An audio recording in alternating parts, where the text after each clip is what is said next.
Yes, the Spider-Man avoidant Sony-Verse. Asking if this is ass beef is like asking the Magic School Bus driver something obvious. What's that? Girl, that's a booty hole. The bar is so low with these Spider-Man-less Spider-Man movies, I feel like most people only watch them out of masochistic curiosity. Okay, that's why I'm doing it. From the oddly entertaining first Venom movie to the so bad it's good Madam Web, this collection of films, we still have to call them that, right? Had it all. Well, except quality. Not since the DC Snyder-Verse has a series of superhero movies been such a quagmire in a sea of slop. Do you bleed? It started out with Venom in 2018, which was during the genre's heyday. The MCU was doing huge numbers with nearly every entry, and even the mid-movies seemed to be a hit with fans because the bigger films were firing on all cylinders. Everyone wanted to join in on the shared universe idea, and being MCU adjacent with their Spider-Man connection, Sony desperately wanted a slice of that MCU pie. What better way to start it off than with Venom? One of the most popular villains in comic book history couldn't be a bad call to start a franchise with,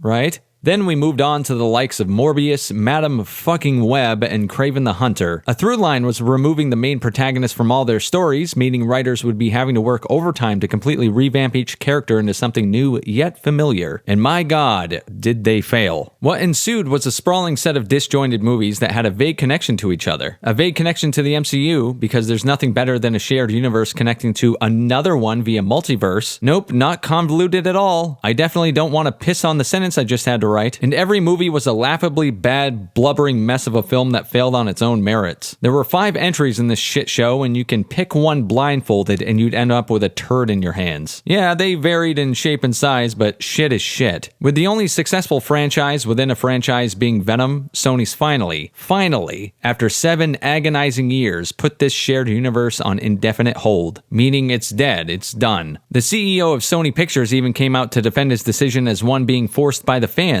who simply never gave these movies a chance because they were brainwashed by the media. Yep, that's correct. It's our fault these movies were dumpster fires and didn't want to keep paying to see them. What an absolute moron. This is a half new, half older kind of video, as a compilation of some movies I've reviewed and others I never got a chance to. Namely, the 3 Venom movies that I didn't get an opportunity to shit on. So what better place to start off than the beginning? That's right, Venom, a symbiotic shit show. Before we dive in, a quick word about the sponsor of this video, and as always, I timestamped this motherfucker for your convenience, so you don't have to watch if you don't want to, but if you do, I fucking love you, baby. We're all looking for a fresh start this time of year. From eating better to losing weight, we're all looking for some bad habits to stop and some good ones to start. And you can give your finances a huge fresh start. Make this the year you start to get out of debt instead of being crushed by it. And the first step is to contact PDS Debt for a personalized debt solution. There was a time where I was working 3 jobs just to make ends meet. Anyone that's living on their own in the current rental market knows exactly what that is like. And I'm American, which means health insurance or not, one medical emergency will put you in a lifetime of crushing medical debt. Unfortunately for me, at that time I didn't have PDS Debt to help me get out of my situation, but you can. If you're making payments on your debt every month and the balance is just not going down, PDS Debt has a solution for you. PDS Debt strives to understand your specific scenario and can help provide alternative solutions to help you become debt-free. Everyone with $10,000 or more in eligible debt qualifies, and there's no minimum credit score required. Bad and fair credit is accepted. So why not start saving more while paying off your debt in a fraction of the time? Make this the year you take control of your debt. Get a free debt analysis right now at pdsdebt.com/moviecynic. It only takes 30 seconds. That's pdsdebt.com/moviecynic. pdsdebt.com/moviecynic. Thanks to PDS Debt for sponsoring this video, and now back to it, baby. Venom. A movie so profoundly stupid it almost feels like a dare. Imagine taking one of Spider-Man's most iconic villains and deciding, you know what? Let's just strip out Spider-Man entirely. It's like making a Darth Vader movie and cutting out the Force, but Sony, being Sony, couldn't resist wringing a franchise out of their Marvel leftovers. And what's the result? A tonal, structural, and visual disaster that somehow still managed to rake in nearly $1 billion.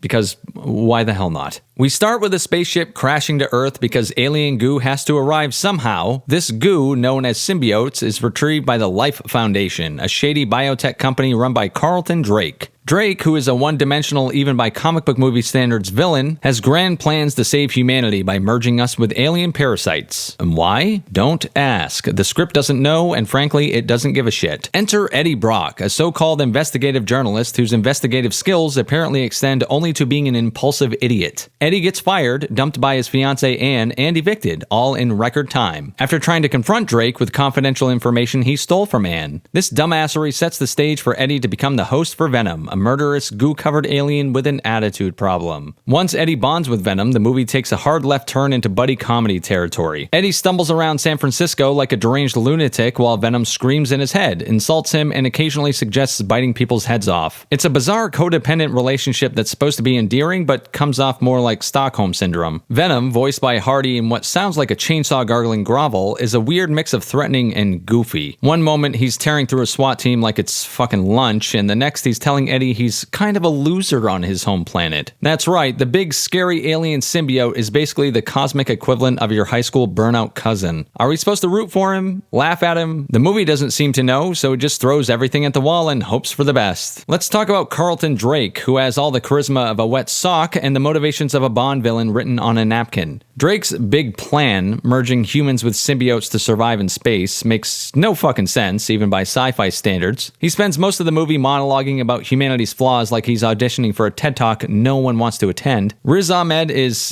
talented, I guess, but he's wasted here on a character so boring you'll forget he exists until he's back on the screen. Drake eventually bonds with a symbiote named Riot, who is just Venom but slightly bigger and shinier. He's Venom. He's just another Venom. The movie builds up their final showdown like it's some kind of epic clash, but it's really just two blobs of CGI flailing around in the dark. By the time it's over, you won't be cheering. You'll be wondering how you're supposed to give a shit when you can't even tell what's happening. Now, let's move on to Anne, Eddie's ex-fiancée, played by Michelle Williams, who is clearly way too good for this movie. Anne's entire purpose is to react to Eddie's bullshit, occasionally push the plot forward, and, oh yeah, briefly turn into she-Venom for about 5 minutes. This leads to one of the most cringeworthy moments in the movie. A kiss between Anne and Eddie while she's still bonded with Venom. It's weird, unnecessary, and so uncomfortable you can practically feel the secondhand embarrassment radiating off the screen. Anne's new boyfriend, Dan, is also here. He's a bland, generic doctor, hence his name being fucking Dan, whose only job is to patch Eddie up and act as a contrast to his chaotic nonsense. He's not even worth discussing beyond this sentence because the movie clearly doesn't give a fuck about him either. If you thought the CGI in the trailers looked bad, congratulations, you're 100% correct. Venom himself looks decent in close-ups, but anytime he moves, he turns into a rubbery, cartoonish mess. The action scenes are just as terrible. Shaky camera work, quick cuts, and effects so murky you'll feel like you're watching a video game cutscene from 2004. The climactic fight between Venom and Riot is the worst offender. It's a chaotic blur of black and gray goo smashing together in a way that's less exciting showdown and more accident at an ink factory. And the editing is so frantic you'll be begging for the scene to end just so your eyes can take a break. If Venom has one fatal flaw, which it doesn't because there's like 80, it's the tone, or more accurately, the total lack of one. The movie can't decide if it wants to be a horror film, a superhero origin story, or a slapstick comedy, so it tries to be all three and fails at every single one. 1 minute Venom is biting someone's head off in a scene that's supposed to be terrifying. The next, he's making jokes about eating tater tots like he's fucking Napoleon Dynamite. The tonal whiplash is so severe you'll be wondering if the writers even talked to each other while they were working on the script. The humor, in particular, is a goddamn nightmare. The movie desperately wants to be funny, but its jokes are so juvenile it gives movie Cynic a run for his money. Wait a minute. Watching Eddie argue with Venom about whether or not they should kill someone is amusing the first time. By the 76th, it's just exhausting. As if the movie itself weren't bad enough, the post-credits scene teases the arrival of Cletus Cassidy, aka Carnage, played by Woody Harrelson. Harrelson is a phenomenal actor, but here he's saddled with a wig that makes him look like fucking Carrot Top when he was at his lowest. He delivers a single line, "There's gonna be carnage," that's so embarrassingly on the nose it feels like a parody of superhero movie cliches. Instead of getting you hyped for the sequel, it just makes you dread what's coming next. So yeah, Venom is a goddamn mess. The plot is nonsensical, the characters are underdeveloped, and the action scenes are a migraine-inducing clusterfuck. The tone is all over the place, the humor doesn't land, and the CGI looks like it was rendered on a laptop from 2008. And yet, somehow it's weirdly watchable. Maybe it's Tom Hardy's unhinged performance, or maybe it's the sheer absurdity of it all. Whatever the reason, Venom is the cinematic equivalent of junk food. You know it's bad for you, but you can't help but indulge. Just don't mistake that indulgence indulgence for quality. This isn't a good movie, it's barely a competent one. But if you're in the mood for something loud, dumb, and completely ridiculous, Venom has you covered. Just don't expect it to leave a lasting impression beyond the taste of burnt toast. Venom 2, let there be carnage. If Venom is the train wreck you couldn't look away from, Venom 2 is that same train wreck, but now the train is on fire and the wreckage has spilled into a daycare. This isn't a sequel, it's an escalation of everything wrong with the first movie, stretched to its absolute breaking point. Sony clearly looked at the box office receipts for Venom and thought, oh, people love this, right? Let's throw in Woody Harrelson in the world's ugliest wig. What could go wrong? Well, everything. That's what. The movie opens with a flashback that sets the tone for what's about to follow. Absolute bullshit. We meet young Cletus Cassidy and Francis Barrison, two psychopaths in love, locked away in separate facilities. Does it sound like the Joker? Yeah, it does, doesn't it? Francis, also known as Shriek, has the power to emit sonic screams that can knock over cars and blow out eardrums. Naturally, this makes her a walking symbiote deterrent. Symbiotes hate sound. Does the movie do anything remotely interesting with this conflict?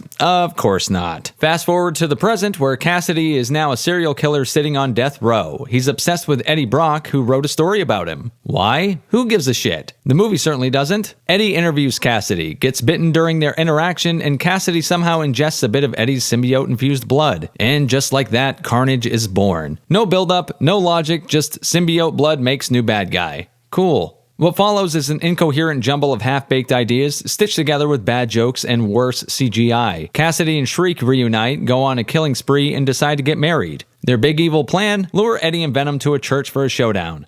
That's it. That's the entire plot. If you're looking for stakes or narrative complexity, you've come to the wrong movie. The relationship between Eddie and Venom, already shaky in the first movie, completely derails here. They spend most of the film bickering like a married couple in a sitcom, and not the good kind. Venom whines about not being allowed to eat people. Eddie yells back, "Shut up, I'm trying to live my life." It's repetitive, grating, and nowhere near as funny as the movie thinks it is. At one point, Venom literally breaks up with Eddie, storms out of their apartment, and goes on a bizarre solo adventure. This culminates in Venom crashing a rave, yes, seriously, and gives a heartfelt speech about self-acceptance while covered in glow sticks. It's a scene so aggressively stupid you can practically hear the scriptwriters patting themselves on the back for being subversive. But it's not subversive, it's just fucking stupid. This is supposed to be the emotional core of the movie, but it's hard to care when their dynamics feel more like a toxic friendship you ghost after college. Eddie is constantly miserable, Venom is insufferable, and together they're an exhausting mess. Meanwhile, Carnage should have been the highlight of this movie. In the comics, he's one of the most psychotic and terrifying villains Venom has ever faced. In this movie, he's a glorified cartoon character with zero depth and even less menace. Woody Harrelson does what he can with the material, but there's only so much you can do when your character is reduced to spouting bad one-liners and wreaking havoc for no reason other than the movie needs a bad guy. Carnage's design is visually striking, but that's about all he has going for him. His motivations are non-existent, his relationship with Cassidy is barely explored, and his bond with Shriek makes no sense considering her powers actively weaken him. This should have been an interesting dynamic. Carnage and Cassidy needing Shriek but also being threatened by her abilities. Instead, the movie just glosses over this entirely because thinking is hard, I guess. Speaking of Shriek, Naomi Harris is completely wasted in this role. Shriek is supposed to be this unhinged, dangerous wild card, but she's written as nothing more than Cassidy's sidekick. She screams, she threatens people, and that's about it. The movie gives her a tragic backstory in a rushed flashback, but it's so poorly handled that it barely registers. Harris tries to bring her best to inject some life into the character, but she's fighting a losing battle against a script that couldn't care less about her. And remember how bad the CGI was in the first movie? Well, congratulations, because it's somehow even worse here. The action scenes are a chaotic blur of black and red goo flailing around in dimly lit environments. Watching Venom fight Carnage is like staring at a lava lamp that somehow keeps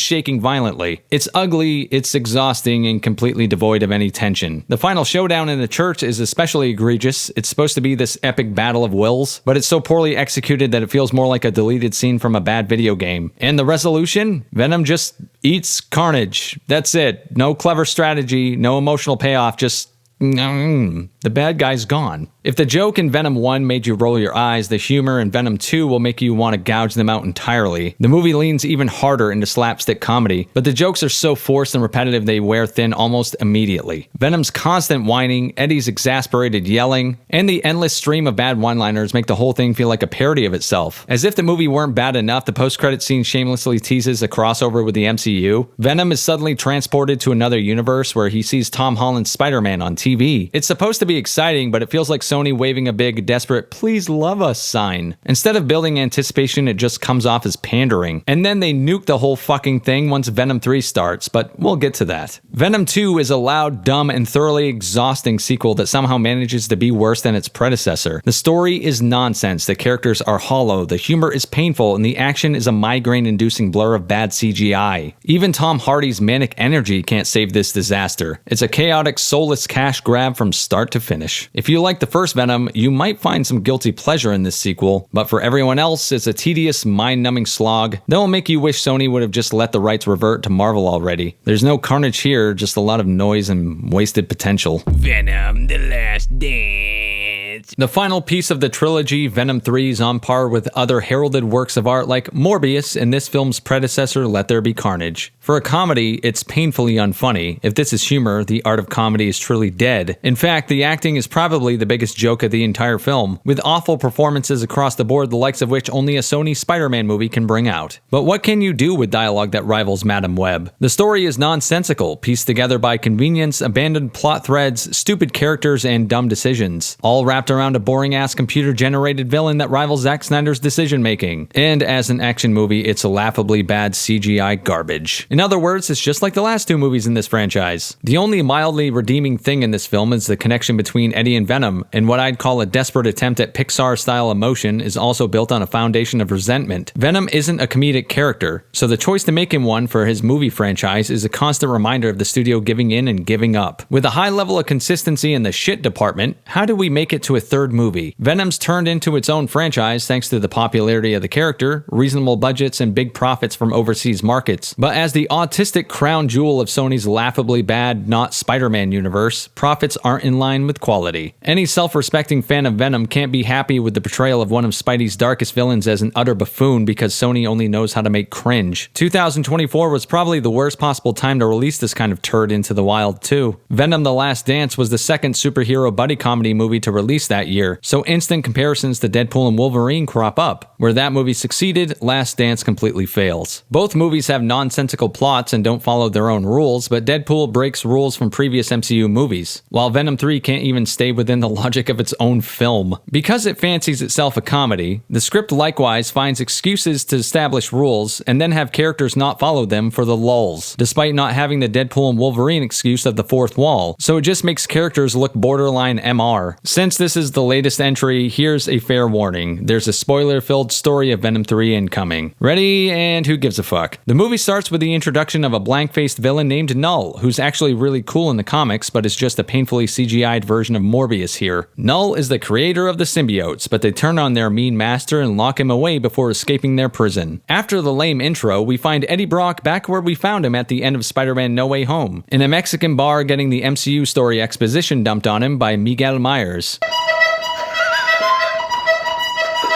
It did come out in theaters in October, after all. He says how much he hates the multiverse, the only sentiment in this movie a crowd can get behind, and then he's brought back to his own world, where he learns he's the prime suspect in the murder of a guy named Mulligan, from the last piece of shit with Carnage in it. They decide to go to New York to clear Eddie's name by blackmailing someone named Church in order to clear his name? This judge got me kicked out of New York. I still got a ton of shit on him too. Maybe we could blackmail him. I have no idea what the fuck he's talking about. The other two movies were so trash I only watched them once, so I went back and researched if this is a character from those movies, and he's not. And this is never mentioned again for the rest of the fucking movie. That's right, the motivation for the characters is dropped completely, cause fuck it. From here on out, the only mention of why they're going to New York is because Venom wants to see the Statue of Liberty. Seriously, that's it. While Eddie Brock brazenly walks around as an internationally wanted criminal, the annoying girl from Ted Lasso is playing a scientist who's studying symbiotes. And surprise, that Mulligan guy isn't dead. They recreate the alien autopsy scene from Independence Day as the symbiote talks to Ted Lasso lady and a military dude named Strickland using the less famous Wahlberg, who warns them about the shitty CGI villain. Nothing like ripping off a 30-year-old popcorn flick to showcase your lack of creativity. Next, Eddie's hitching a ride on the outside of a plane when he's attacked by the main antagonist antagonist of the movie, generic CGI monster. Generic CGI monster is thrown through the engine and Eddie escapes, and we get another exposition dump. See, when a symbiote saves its host, a codex is created that can free Null from his prison, because why not? And he also says if they become Venom, a beacon sent out that generic CGI monster can track, aka they're fucked. So if they go into full Venom mode, they can be tracked, so whenever Eddie needs to be Venom, he could just wear it as a suit and run around maskless, but that makes too much sense, doesn't it? Next, Eddie's attacked by Strickland's army dudes, and he's forced to use a gun on someone in a kill or be killed scenario, and afterward he scorns Venom for putting him in a position like that, even though he's totally okay with Venom, and by obvious association, himself, killing people by biting their fucking heads off. There's a running joke where Eddie loses his shoes that's so unfunny it makes me want to drag my face through sandpaper, but the movie did unintentionally make me laugh with the hammy Independence Day ripoff earlier, so 1-1. Next, Eddie gets picked up by the Cringe family, and now he's going to Vegas because fuck it again, who cares? Cringe family packs the internationally wanted murderer into their car, and away they go because we need to eventually get Eddie to Area 51 per the script. So yeah, Eddie ends up in Vegas for whatever dumb fucking reason the plot contrived itself into, and now the internationally wanted murderer is just sort of standing in the center of a major city with millions of people around, and still no one recognizes him. For reasons beyond my comprehension, he runs into his old friend Mrs. Chen, who also just happens to be in Vegas for whatever reason. Venom uses this opportunity to act like a complete moron because he must dance with Miss Chen, even though the generic CGI monster will instantly know where he is. So, taking a page out of Sam Raimi's Spidey 3, you remember that movie. Yeah, Peter Parker hitting chicks. That's it. Oh, come on. Fucking vicious. Bang! I don't know if I actually did that. When you see it in slow-mo, it kind of makes it a little worse. You keep your fucking voice down. So Venom starts prancing around because nothing says menacing anti-hero like an awkward, cringeworthy dance sequence that makes you question your life choices. The first one being, why the fuck am I watching this? While Venom is busy embarrassing himself and anyone watching, sure as shit, the sub-boss Goozilla predictably tracks him down. Eddie and Venom are found by Strickland's men because whatever, and they're brought to Area 51 where the plot needs them to go. Once there, Strickland's subterfuge is thwarted almost immediately when he shoots Eddie and Venom bonds with him to save his life, meaning we have to fast forward our brains through boring exposition to get to the next CGI fight. Strickland's murdered almost immediately, meaning his character's entire existence was just to be the plot device that gets Sub-Boss 846 to arrive. The film tries to build tension by revealing Venom's frequent transformations have been sending out that codec signal, which would be revelatory if the audience didn't learn this from the get-go. So we're just watching characters learn what we already know. It's so fun. To make sure Venom is less and less special as the series goes on, they release all the other symbiotes who bond with scientists and shit, so there's just a bunch of them now. Which is perfect for convenience because Null sends all kinds of boring ass sub-bosses to fight them all. A CGI slugfest ensues that looks like complete ass mixed with forced emotional moments where CGI characters you don't give a shit about fucking die. Since the movie was leading to either Eddie or Venom dying in order to stop Null, hint, it was always going to be Venom, well, Venom dies, sacrificing himself by bonding with the sub-bosses and being obliterated in an acid shower. In order to wipe the slate clean, the movie has Eddie wake up in a hospital bed where he's told all of his law-breaking murderous ways have been forgiven because he saved Area 51 or whatever. Then a vial of Venom's goo is shown to let you know they might just come back for a fourth movie if this one made enough money. Venom The Last Dance is a fitting end to a franchise that wasn't able to find its footing. No, it slipped on a fucking banana peel and face planted. The entire series juggled tones like an intoxicated clown, mishandled its characters, and leaned so heavily on CGI that it forgot to tell a compelling story. Venom's sacrifice in Part 3 could have been a powerful moment, but in the hands of this creative team, it lands with the emotional weight of a feather. If this is truly The Last Dance, good fucking riddance. It's time to hang up the symbiote suit and let this franchise die, because after 3 films of squandered potential, it's clear that Venom deserves better, and so do we. Morbius, it's Morbin time. While watching Morbius, I had an epiphany. I left the theater in awe. I left that theater inspired. It taught me lessons, knowing, hey, if they can make a movie this fucking bad, I can get my ideas financed by a major movie studio too one day. See, I realized I was watching the room of superhero origin stories. It's so bad, it's good. It's so shitty, it's genius. Morbius is a movie that can't be bothered. It can't be bothered with story, coherence, character development, or even cinematography beyond a palette of blue and black nothingness. A shallow, schlocky shit show, if you will. The only thing missing is Keanu Reeves taking a shit. At first, I thought I was watching a film that belonged in the 90s era of Sci-Fi Channel, a film with special effects on par with the Resident Evil movies. A cookie-cutter superhero origin so bland it makes granola sound like a delicious snack. A movie that didn't even have trailers attached to it at my viewing, a sign that no one wanted to be associated with it. And with an already short hour and 20-minute runtime sans credits, the movie just wanted to get itself over with. Basically, I thought I was watching one big pile of shit. But no way. No, sir. I was dead wrong. What I recognized was making a movie that's a complete piece of shit is actually quite brilliant. Let me explain. A $75 million production for a movie was low even 20 years ago. So if you can pull that off now, boom. Easy money and a franchise is born. If you can write a movie that's completely incoherent and filled with contrivances, that means boom, no creativity needed, no thought required, and the workday is done. Writers, go home. Think of it like this. You hate your job, but you still need money, so you go in and just sit in your office and dick off all day. And shit, you end up getting paid all the same for that day whether you worked your ass off or not. Never mind that your boss will catch on and end up firing your ass eventually, meaning no more money for you. Right here and now you're gonna make money, and that's what really matters. Never mind that once the audience gets a whiff of how bad this pile of shit smells, they'll stay away from future installments and the eventual team-up movie it's so desperately trying to fast forward to. It's all about what you can get away with right now. That sweet, sweet opening weekend money. Developing a character and having a complete arc where they've changed, grown, or learned something in the end that altered their perspective is hard to write. You ever hear the phrase show, don't tell?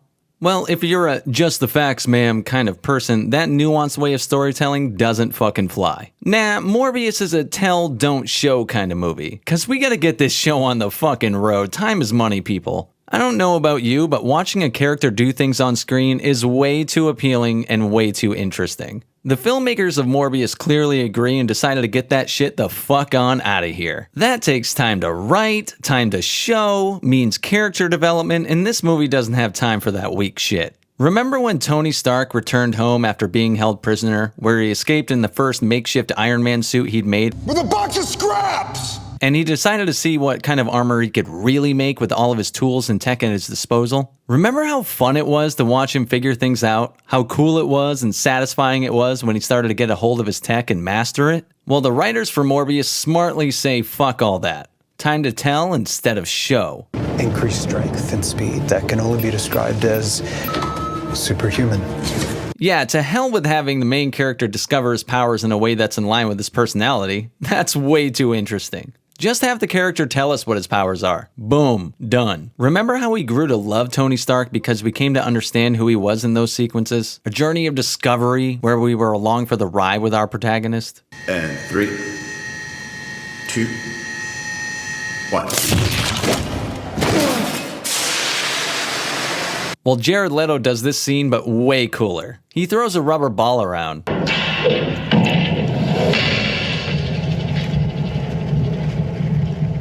How you like that shit? Have something important in the plot? Have the character say it. Why bother taking the time to show us anything? That might make the character more appealing, more interesting, more relatable, more humanized. Having a character explain how cool an idea is way better than having the audience see it unfold. Good ideas automatically mean good execution, right, Zach? And if you show shit, it eats up that precious screen time, and we have a team-up movie to get to. Hey, so Morbius is like an Olympic athlete, right? How do we get that across? What if we just have him say that? I have the constitution of an Olympic athlete. Dude, that's perfect. Why didn't I fucking think of that? Shut up! Shut the fuck up! Then we have contrivances. Another area of storytelling that Iron Man stupidly avoided that Morbius smartly implemented. Contrived storytelling is awesome because it lets you just kind of have things happen that you need to happen without having to worry about things like pacing, staying within the boundaries of the rules you've set, or making any logical sense whatsoever. Do you happen to have your protagonist commit mass murder to show how dark he is, but also need him to still be a superhero somehow? Well, have the people he murders just say some mildly misogynistic shit right before they die. Shouldn't be down here. I can be wherever I want, nurse. Now with just a little cognitive dissonance, the audience will totally not question the morality of the character who's ripping innocent people to shreds.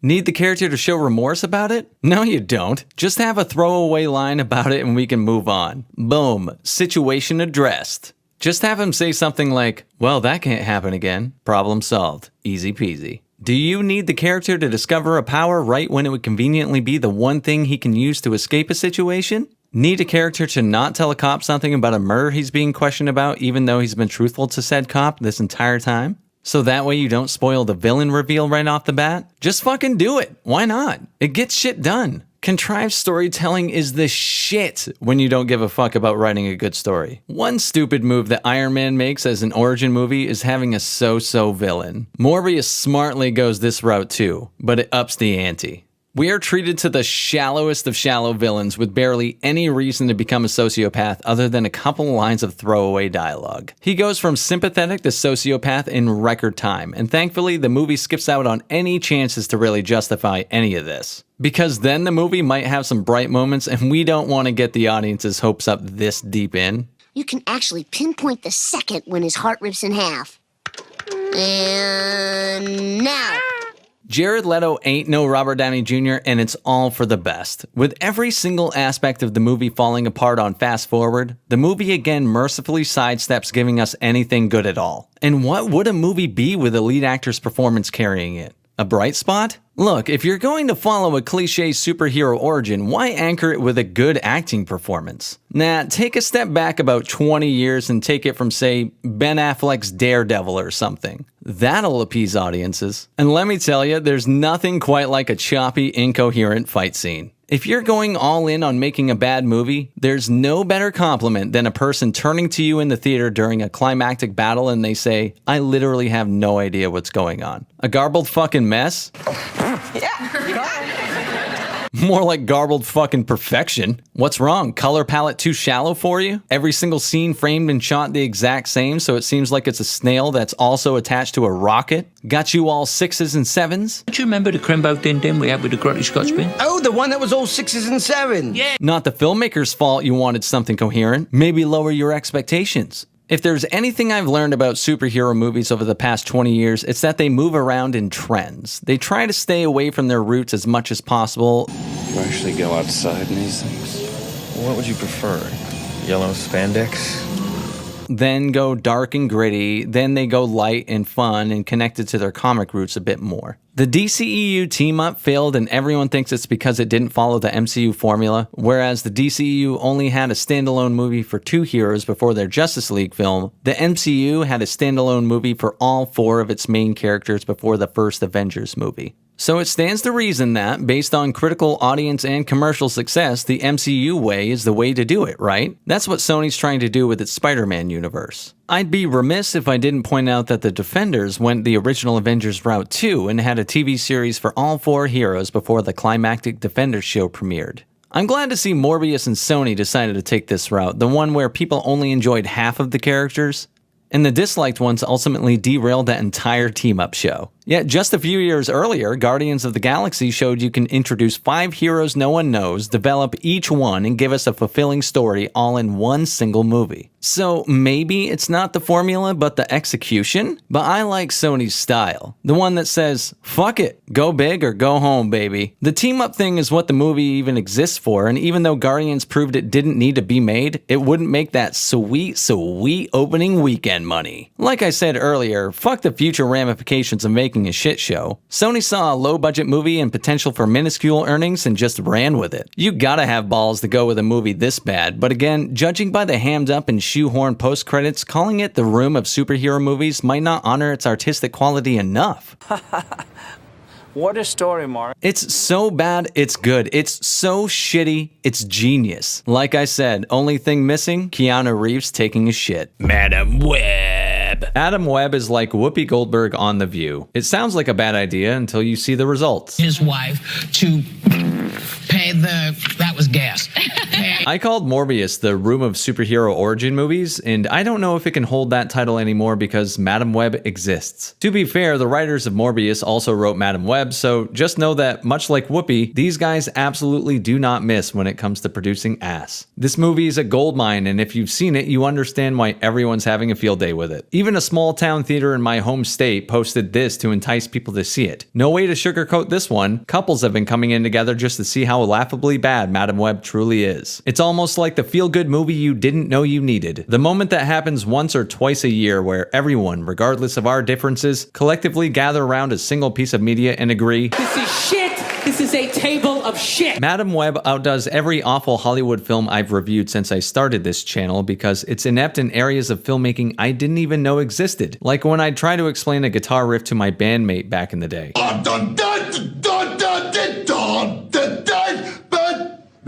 Films like The Room and Madam Web, and it's outrageous how appropriate that comparison is, give you an appreciation for areas of movie making Hollywood's mastered to the point you take them for granted, like basic sound mixing of dialogue that would make Christopher Nolan blush. Speak of the devil, and he shall appear. I've been searching for that spider for years. Horrible films like The Marvels, Indiana Jones 5, or Thor Love and Thunder still have technical aspects right, parts of the filmmaking art form that are undeniably good. Cinematography, even the CGI generally speaking, has a baseline of quality. We can complain about the CGI in Doctor Strange 2 all we want, but just get through the first 5 minutes of Madam Web and you'll have a new appreciation for what an abomination can be. Every single superhero movie cliche is on full display, and it fills all stereotypes for what makes a bad Hollywood script. Throughout the entire film, everything is explained through the most exposition-heavy, stilted dialogue you could possibly fathom, filtered through characters who work great in other mediums, but are given a bare-bones treatment in the movie that renders their motives absolutely idiotic. And it's all brought to you by actors who do not give a damn about the movie they're in, because it's clear on their faces they were aware they are in a piece of shit while they were filming it. If you're strapped for time, the first minute of the movie will do the trick. In 60 seconds, you'll get a whirlwind of horrible audio, so much horrendous quick zoom shaky cam bullshit it would make Zack Snyder jealous, and dialogue that's worse for writing than this woman is for racism. I want to be ninja. I learned to champion hard. I fight with credit cards. I really cannot stress enough what an absolute turd this movie is. We start, of course, in the past. Location, the Peruvian Amazon, where a pregnant Mama Web is looking for a spider because the movie's called Madam Web. She's with Super Mario's French-Algerian counterpart named Ezekiel, and the two characters have some exposition for us. They spew it out by communicating like aliens trying to mimic a human conversation. He asks her if she's found the spider, to which she replies, "Not yet." She then explains to him the importance of the spider, to which he responds with more information detailing the importance of the spider, to which she responds with more details about what they're doing and why. Okay, there's a lot to get into already. First, the poor actor playing French Super Mario is let down by a bad film, for sure, but he's no good here at all. He's awful actually, but in a delightful way. Almost all of his dialogue is ADR'd in because he delivers every line in this groveling tone that microphones in the year 3000 wouldn't be able to pick up. And I can do one hell of an impression of this guy. I'm already at a moment where I wish I could just play you the damn movie because it speaks for itself, but I'll give you an example of the dialogue to set the tone for the rest of the breakdown. Because if I went over every time it's like this, we'd be here all night, and this is not a Little Platoon video. Here's an example of the dialogue, and you can hear my impression of French Mario. I thought you were close to finding the spider. Well, it'll be worth the wait. Dead specimens show that the peptides in the spider's venom, they basically supercharge their cellular structure. That spider can give superhuman strength, like La Salanya. La Salanya? The mythical spider people who run across the treetops and punish evil men with their black poison touch? I'd rather base my research on science, not legends, Mr. Sims. Those powers are wasted here. These little spiders have the power to cure hundreds of diseases. The ham-fisted delivery coupled with the absolute joke they call dialogue. Exposition is best delivered when you're not even realizing it because it comes out naturally between two people having a conversation. I don't expect that kind of perfection in superhero movies or comic books, but this movie sounds like if AI asked AI to write a script. And the prompt was, what would aliens think a script about Madam Web would sound like if it were written by the architect from the shitty Matrix sequels and he had a kid in the resource room? Not 2 minutes into the movie and you already know this is like Stephen A. Smith. You cannot take it seriously. You know what? I kind of like Charizard. The fire on the tail, the wings, he can fly. Why are these characters saying these things to each other here and now? They're not just now running into each other, they're here together for a particular reason, but they're talking like this is all news to both of them. These would be things they already know and have talked about. That's what led them here in the first place. They're not even really talking, they're just telling us, the audience, what they're doing. Character X, I am doing this and looking for this right now. Yes, you are character Y, and you are looking for that because of this reason. Yes, and that reason is important to me. Yes, it is important to me as well, although it is a different reason than yours. The movie really is the worst possible version of every early 2000s superhero movie cliche, which Madame Web seems to not just take place in that era, but stuck in a film school version of it. Remember in the first Sam Raimi Spider-Man, when Peter and Harry met at the genetics lab? The person guiding the tour explained to the class what the spiders were being used for, what each were capable of, and while clunky, and yeah, it was campy, but that's Raimi, at least it made sense how we received that information because students were being taught something, so we the audience were too. To open Madame Web, it's like ChatGPT was asked to replicate that opening, but for a Spider-Man spin-off movie. Again, why are these characters discussing this now? At minimum, they would have already had this conversation just to get them to Peru in the first place. Then Pepe Le Pew takes some photos of her research behind Mama Web's back, which is rendered completely pointless 2 seconds later when she runs in screaming that she found the spider. You know it's a special moment because the camera does that slow-mo zoom-in effect on it like someone asked AI to replicate the worst of Zack Snyderisms. The movie's already breaking down, but it's like 3 different styles of movie all happening at once, and they're all shit. Macron goes on a fucking rampage immediately shooting and killing everyone around him, and Miss Webb's like, why are you doing this? And he's like, because no one cared about my family, so now I don't care about anyone. And she tussles around with him for the spider, and he accidentally shoots her because obviously, and for whatever reason, he looks regretful he killed this person he clearly doesn't know very well, but was totally fine with the 4 or 5 others. This one just pushed him over the edge, I guess. The guy who's got about as much charisma as Joe Frazier present day.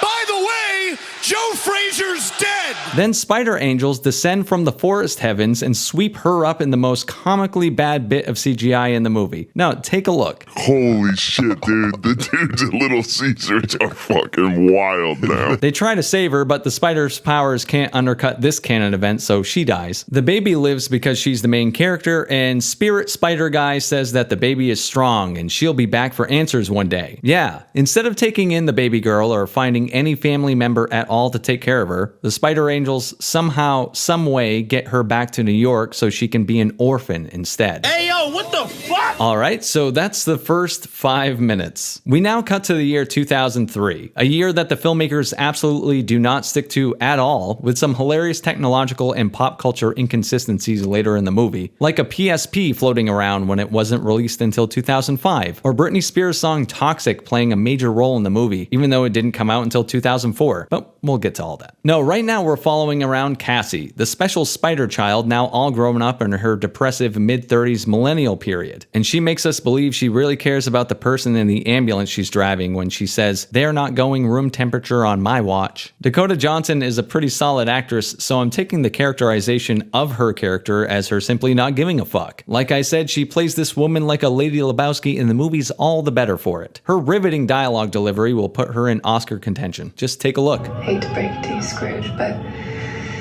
you can't change anything. She almost hits one of the 3 teen girls who's intertwined with the plot and has a run-in with another a few seconds later in the hospital. You know, the one played by Sydney Sweeney's boobs. Is it fate? Is it coincidence that she'll be running into them again? The potential themes are bubbling over in this one. I'm sure they'll explore them. Oh wait, this movie's Madame Web. No, they won't. And that's a real shame because I'd love to see how incompetent they could really get trying to explore a theme. The cardboard cutout of a character, Cassie Webb, showcases how disgusting the concept of family is to her by pretending not to understand a gift a child gives her. And she says things to a coworker like, "Ew, neither of us like family stuff," and talks about being an orphan during natural conversation. We do some further forced character exploration when Cassie gets back home, and she apparently lives above the 3rd teen who's going to end up as a spider person. The AI produced script has checkmarked all relevant characters introduced. Cassie, and every time I hear Cassie, my PTSD from Ant-Man 3 is triggered. Cassie, Cassie, Cassie, Cassie, Cassie, Cassie! So Cassie, triggered herself, decides to paw through her mother's old papers and journals. And apparently she's only ever looked at it. She's never actually read any of it. You see, later the plot needs her to, so she reads through this stuff for the first time ever. She has spent her entire life not knowing what really happened to her mom other than she looked at spider buttholes because she didn't take the time to read any of the things her mother left her conveniently in a box. This movie's so fucking good. But before all that happens, we get to enjoy this line. "I hope the spiders were worth it, Mom. I hope the spiders were worth it, Mom."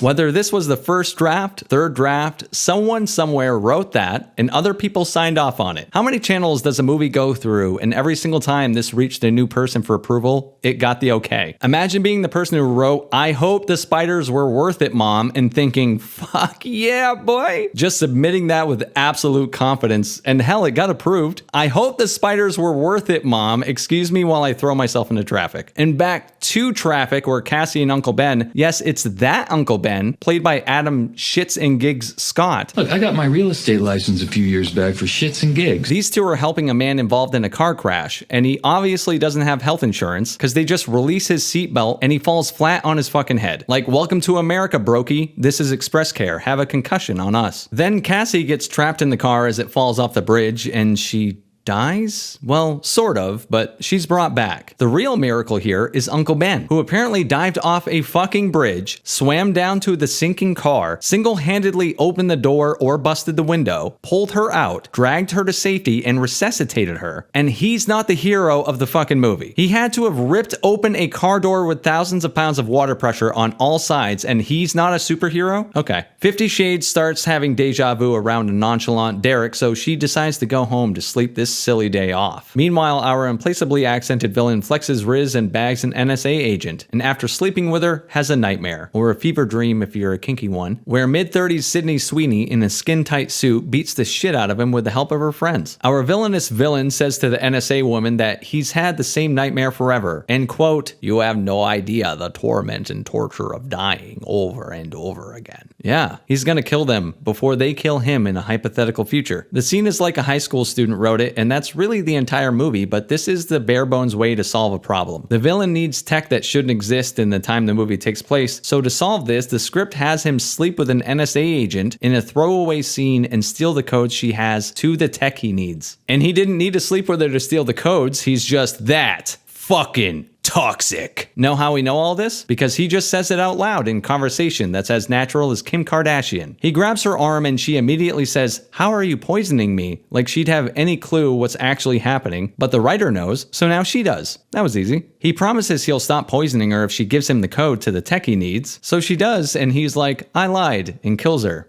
Obviously. But then he says my favorite line in the entire movie. As she's dying, he says, "Believe me, it was a good thing you had no idea today was the day you were going to die."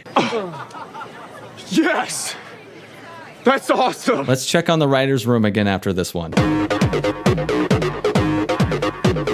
So just to recap what we have so far, it sure is lucky that 50 Shades had a near-death experience so her powers were activated, and it sure is convenient that the facial recognition bullshit tech the villain needs exists just as the people he's hunting are old enough to resemble their older selves, that he's seen in a fucking vision where they're wearing masks. Also very lucky for him that top-secret NSA technology requires a single 8-digit code to access. And did you know if you kill an agent and start using it, the NSA won't suspect a thing literally ever? They don't care about missing tech and will never come after you. Hard to argue against that level of convenience. We catch back up with Cassie and her friends drinking at a baby shower for a future Peter Parker. 50 Shades grabs a Pepsi instead of booze, and after scooting around not being able to say Peter Parker in the movie instead of avoiding it altogether, because how else would they display incompetence at every level if they didn't hit it at every level, the now intoxicated EMTs get an emergency call and drive off to the drunken rescue. They arrive at a fireworks factory,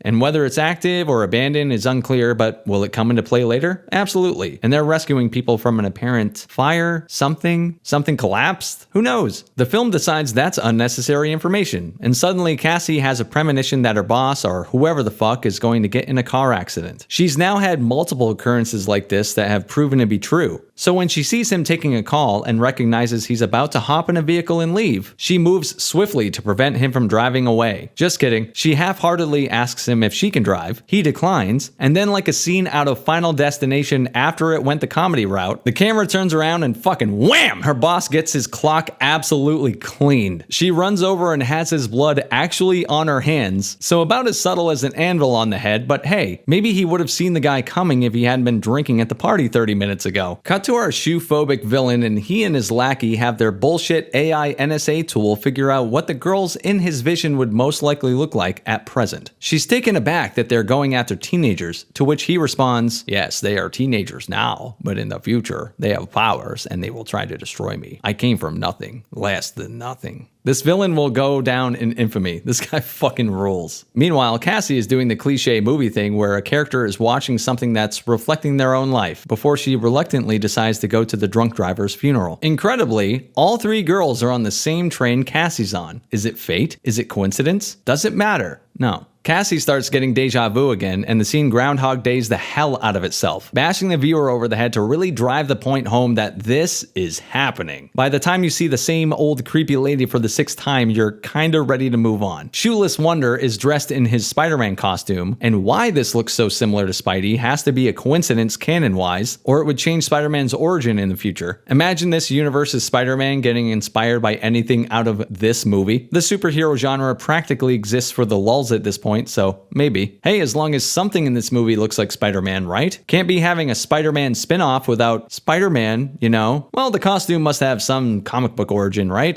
Nope. Just for the sake of explanation, in the comics he doesn't wear shoes because he can't stick to walls as well as Spider-Man can. But here in the movie, that can't possibly be the reason because he wears shoes when he's dressed as not Spider-Man. I guess this version of him just loves ringworms. The guy is chasing after them, and instead of shooting them with a gun or anything else, I guess he's going to accomplish the thing he's been obsessed with, finally getting rid of these women who have haunted his dreams by appearing in broad daylight in a rubber bodysuit. He's rich, so he could have hired a hitman, or hitmen, or hit people, or he could have, I don't know, bought a gun, or many guns, but he doesn't even wear shoes, so that's wishful thinking, I suppose. No, to accomplish his mission, that money is best spent on a gimp suit. Cassie ropes all the girls together who just believe what she's saying and go with her. She commits Grand Theft Auto to escape the clutches of shoeless leather Borat, and I'm pretty sure Tommy Wiseau wrote the rest of the movie. Villain yells at Hench Lady for not using his stolen tools good enough. No, really, here's the quote. I went through a lot of trouble to steal you these tools. Use them better. And then some stuff like this. This is still not a kidnapping,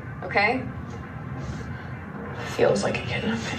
Cassie brings them to a forest that's green screen appearances painfully obvious, and she has them just kind of hang here while she goes home and rummages through the journals her mom left her, for the first time ever. Some extremely forced humor is injected into the scene, which, shocker, the only time the movie isn't funny is when it's actually trying to be, which also proves they were taking this shit seriously. It's only February and we're in Oscar territory, baby. These movie versions of their comic counterparts are perfect for their time. Sydney Sweeney's character just needs a hug, the Mexican one's father was deported because LOL at the stereotype, and the other one is a victim of being the kid of a rich father. This is the type of chick that does jujitsu because it's the only way she'll get a hug. The movie's on fast forward through its descent into madness from here. Even though a madman was just trying to kill them, they become bigger victims of pancake cravings and head off to a diner. Cause why not? The girls spot some guys at a table and decide to hit on them because, again, why not? And this is where Britney Spears comes into play because of Toxic, a song that released the year after this movie takes place. They could have just grabbed a song that actually came out that same year, or just have the movie take place in 2004 if the song is that important. Because I mean, hey, the villain is poisonous, can't pass up that kind of opportunity, am I right? Either way, the message Sony sent was, I don't give a fuck.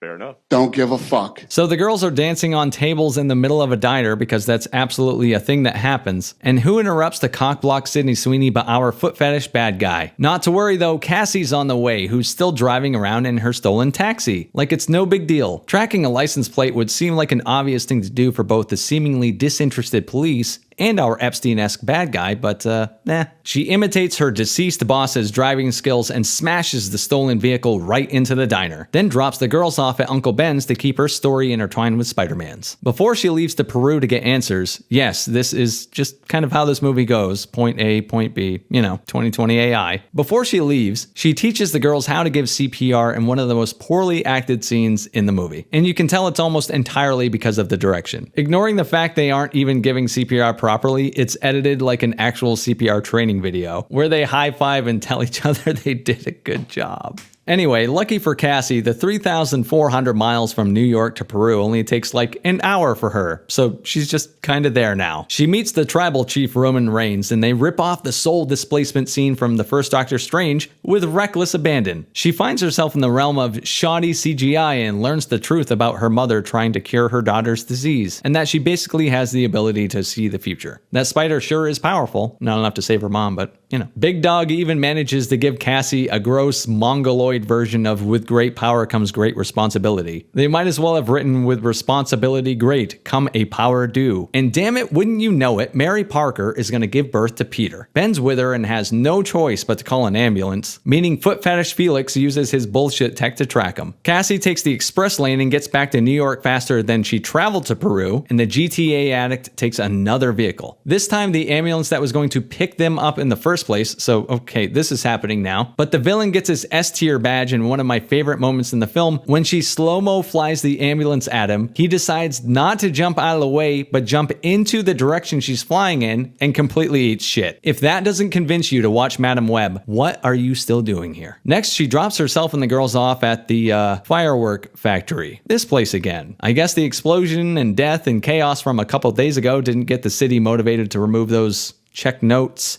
Abandoned fireworks. The movie assures us they'll work together to stop this foot fiend. Want to know how? The script has them tell us. And I mean just straight tell us. Like the writer thought to himself, how can I show the girls won't be impulsive this time? I'll have one of them say, we won't be impulsive, Cassie. Writing is on fucking God mode. This movie is unstoppable now. Despite not even a hint of a training montage to pretend like she practiced using her powers, she has somehow mastered her abilities to a point where she can set up a trap for Feet Man. A helicopter explodes, one of the teens skates on a piece of metal because skateboarding is her singular character trait, and eventually the villain is taken out by the hands of Sony's product placement team. I'm not sure if associating your sugary, diabetes-inducing product with killing someone is the right move, but that's why I'm not running Pepsi. I wonder if this was written into the script. Pepsi sign falls on villain. Most likely not, but I really hope so. And if so, please get the spelling right on the Oscar. Cassie gets hit by a random fireball right in the eyes and is paralyzed from the waist down after hitting the water. Guess she didn't see that coming, but why would she when canon requires her to be a blind paraplegic and the movie's almost over? Doesn't matter how random it seems, it gets the job done. This entire movie reminds me of Billy Madison trying to write Z's in cursive, and he tries to bullshit his way through it because hey, you know what he meant. The movie ends with Cassie, now Madam Web, embracing the fact she doesn't hate kids anymore because now she sees the girls as family. Her transformation into the spider version of Professor X is complete with wheelchair. And she concludes the movie in a cheap costume that looks like it was made by the Arrowverse wardrobe department, and she says, you know the best thing about the future? It hasn't happened yet. There's probably a few people at Sony that would like to go back in time and change the future of this movie, but I don't. It's going to go down as a cult classic. I'm calling it. You know a movie like this is destined to be something when the credits rolled, a theater staff member walked up to tell me the movie had no post-credit scene. And he said, which is a good thing because this movie sucks. Can you ask for a better endorsement? A failure in every capacity to a degree unseen in decades makes Madam Web somehow, some way, one of the more entertaining movies of the year in a train wreck sort of way. Kraven the Hunter.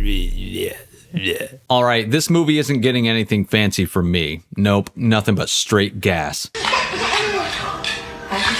Deservedly crash landing on Rotten Tomatoes with a staggering 14% approval rating at the time of this writing, Kraven the Hunter isn't a movie, it's a crime scene. It's a mangled corpse of creativity, bleeding out under the dim, flickering light of Sony's Spider-Man free Spider-Verse. I'm not the first person to come to this conclusion, but if this is what cinematic universes have come to, let me be the next to say, thank fuck it's over. To think they delayed this movie for over a year, hoping to make a bigger splash at the box office, all while knowing they had this kind of mangled turd in their hands. Sony, if you're watching, you know, that thing people aren't doing with Kraven, hear me out. Don't just close the door on this cinematic universe, burn that bitch to the ground. At least Madam Web was so bad it's good. Kraven has a few unintentionally hilarious moments, but it's a movie that takes itself way too seriously for being this shit. Here's the thing about Kraven. He's supposed to be a villain, or at the very least a complex anti-hero, much like most of Sony's antagonist turned protagonist superhero fare. Yet they've failed at every attempt to capture the core of their characters. Not shocking when you remove Spider-Man from a Spider-Man story. In this masterpiece of corporate cowardice, Kraven is just Captain America with an 80s metal band haircut. The guy has a moral code, only kills bad guys, and goes around spouting lines about justice like he's auditioning for a CW show. Captain America, the Punisher, hell, even Daredevil have done this shtick better, so what's the point? Oh right,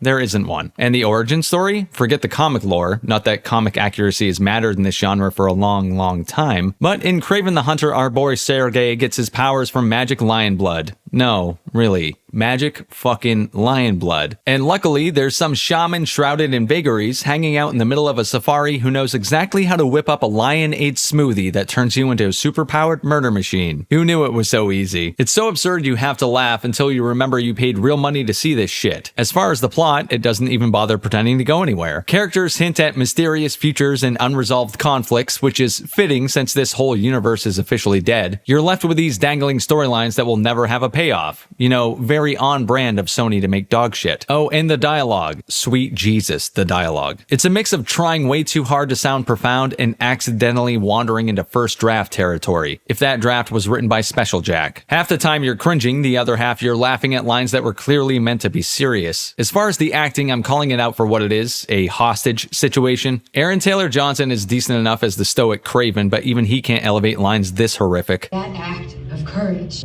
she lost her life.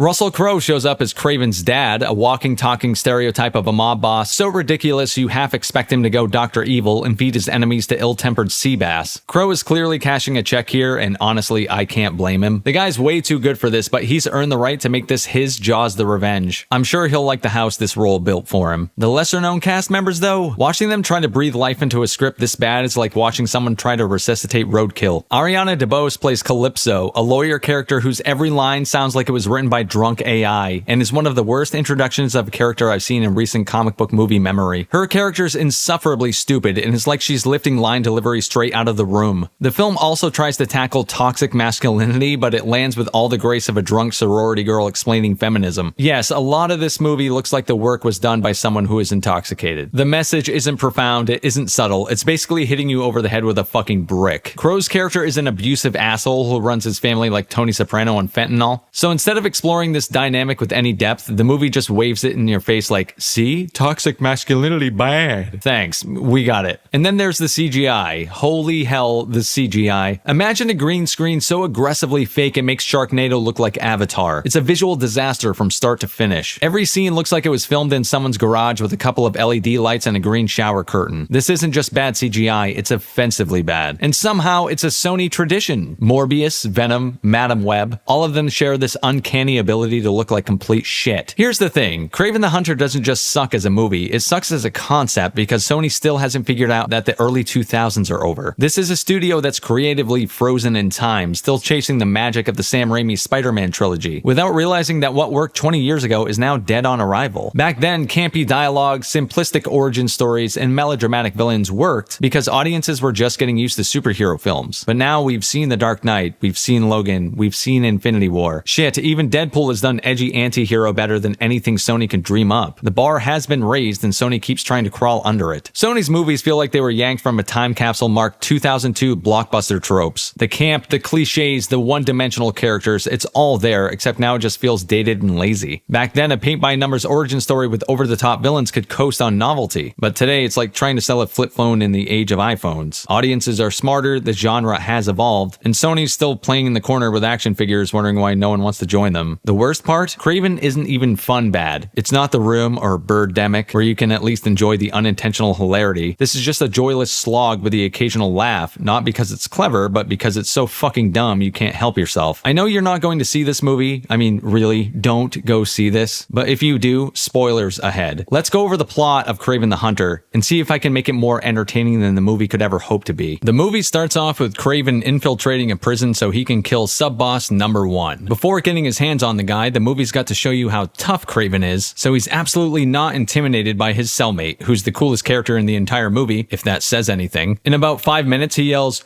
3 days. And that's the best line delivery in the entire film. He shows off what a tough guy he is in the weight yard, then buffs out in front of the sub-boss guy who's supposed to be a badass, but it's like the actor got no direction, so he just kind of stands there and lets it all happen in front of him like a complete asshole before eating shit himself. The title flashes on screen and we're, fuck is this? No one warned me, so I'm warning you if you dare to watch this film on your own. The next 30 minutes, or rather 1/4 of the entire movie, is dedicated to when he's a teenager, and it's fucking ridiculous. Alright, how do I piece this stupid shit together for you? We meet the young Sergei and Dmitri, brothers and sons of Russell Crowe's cartoonish Russian mob boss figure. He speaks with the most stereotypical accent you could possibly muster. You know the one, where he makes sure to skip words. I like big butt, cannot lie. Other brothers, can't deny. He's the most over-the-top, wannabe, toxically masculine father figure the must-be-seeking therapy writer could muster. He tells the boys their mother has fucking murdered herself, so that means she was just a big, weak pussy. Yes, their mother is dead, so the dad says, we're going on safari, weaklings. He basically spends the entire movie calling his sons little bitches. It's fucking amazing. He even named his son Sergei. You can't say I gave up without saying I gay. So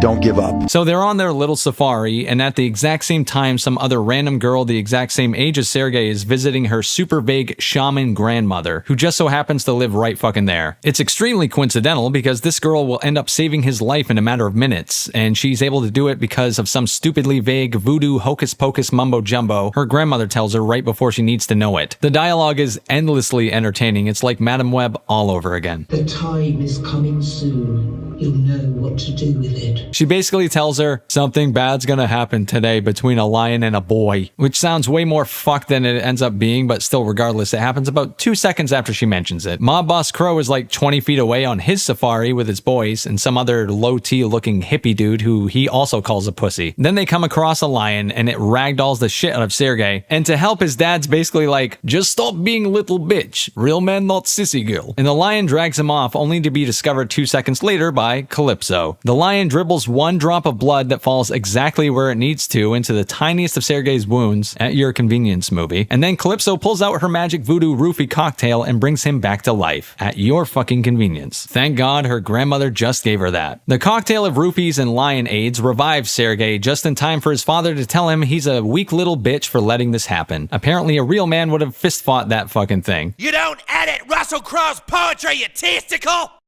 Russell Crowe continues on a rant about what it's like to be a man in the most hilariously over-the-top way possible. I went dark a long time ago. No, got me moving like a claymation Real figure. premium French money longer than KD's. Learn how to load the 9mm cannon and this change shit the ain't nothing to me, man. Everything. I fuck like it's for survival. He's finally had it with his father being an over-the-top douchebag and runs away to his dead mom's secret garden in Serbia, where he comes across some poachers and murders them in cold blood to establish his bullshit anti-hero status. After a third of the movie has gone by, we finally catch back up to the present day. Sergei Kravenov goes by Kraven now, but that name's a secret only known to the people he's about to kill. The dialogue is so fucking bad, he even blank-faced tells someone, I go by Kraven now, with a K. I prefer Kraven. With a K. Like that's shocking, as if his full name isn't fucking Sergei Kravenov. He still lives in his mother's secret garden, and yep, you guessed it, he's still killing poachers. This time it's a poacher connected to the mob in some vague-ass way. Kraven's the best tracker in the world now too, even though we never really see how he uses his acute tracking skills. He just uses the Michael Myers, Jason Voorhees slasher teleportation technique and just appears where the plot needs him to be. And wouldn't you know it, the plot needs him to talk to Calypso now, so he magically shows up right in front of her. He needs her help tracking people.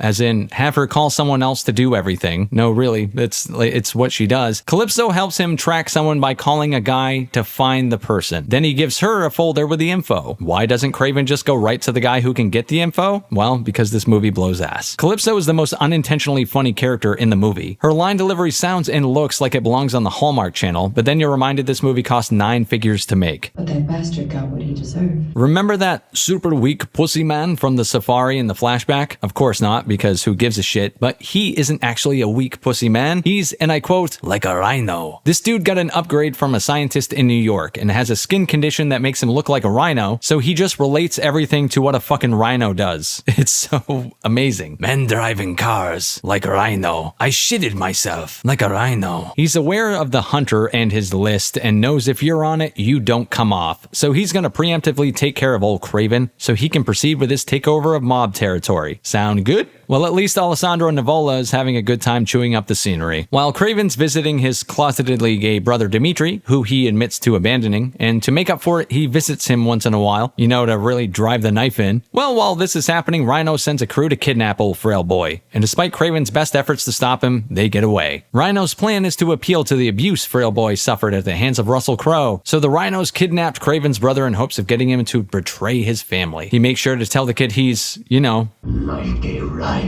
While he simultaneously wants to kill Kraven. Indeed, he's hired a guy named The Foreigner, named that because he's not from around here. Very clever. All the while, Kraven was right fucking there chasing after them. So why not attempt to kill him there? Why hire someone to track him down when you know exactly where he is and where he wants to be? After Closet Man refuses to betray his family, they move him in hopes of luring Kraven in. This is when Calypso, the voodoo magic 100-pound lawyer who can apparently handle a 100-pound draw weight on a bow, get the fuck out of here. She gets some tracking info for Kraven, but shit, it's a trap set by the Foreigner. She exchanges all of 2 lines of dialogue with the guy before we see the Foreigner standing behind him asking, "Did she buy it?" God, it's so fucking bad. Anyway, Kraven falls for the trap, but it doesn't work, and then he decides to give up and return to Serbia, I guess, like, fuck that, he says. No, really, he escapes with the help of Calypso and just shoulder shrugs this shit. Fuck his brother, I guess. Unfortunately for him, Rhino and Foreigner have tracked him to Serbia where he gets his ass fucking kicked. But thank God Voodoo Lawyer can draw back that bow. She yells, "Call me now for your free psychic reading," and shoots Foreigner right in the face. She pours some water from Flint, Michigan down his throat and revives him again. She's using that Black girl magic! Rhino's left thinking Kraven's dead, but you only wish he was. He shows up with some animal assistance and forces Rhino to officially change form into